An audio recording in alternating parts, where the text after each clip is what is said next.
Skipping warm up, you are skipping protection. Number 1, arm circles. આ કરવાથી તમે તમારા શોલ્ડરને, જોઈન્ટને ઓપન કરી શકો છો અને તમે આ રીતે બંને ડાયરેક્શનમાં ફેરવી શકો છો, clockwise and anti clockwise. Number 2, leg swing.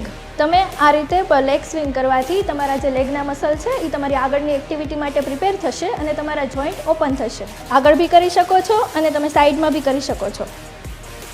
Number 3, hip openers. આ એક્ટિવિટી તમે હિપ ઓપનિંગ માટે કરી શકો છો. આનાથી તમારો હિપ જોઈન્ટ ઓપન થશે અને તમે આગળ જે વર્કઆઉટ પરફોર્મ કરવાના છો એમાં તમારી ફ્લેક્સિબિલિટી બી સારી રહેશે. આગળ અને પાછળ બંને રીતે તમે કરી શકશો. Number 4, jumping jacks. આ એક્ટિવિટીથી તમારા બોડીના તમે બધા મસલને એક્ટિવેટ કરી શકો છો એકસાથે અને આનાથી તમારી કાર્ડિયોરેસ્પિરેટરી સિસ્ટમ બી ઇમ્પ્રૂવ થશે.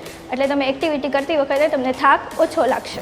5th ઇઝ નેક મોબિલિટી ડ્રિલ્સ. આ એક્ટિવિટીથી તમારી નેકની મોબિલિટી ઇમ્પ્રૂવ થશે અને તમે તમારી એક્ટિવિટી વખતે ઇન્જરીના ચાન્સીસ ઓછા રહેશે. તમે આ રીત સીધું અને પછી ઓપોઝિટ બી તમે ફેરવી શકો છો. વર્કઆઉટ દરમિયાન તમને કયા ભાગમાં દુખાવો વધારે થાય છે એ અમને કમેન્ટ કરો અને ફોલો કરો.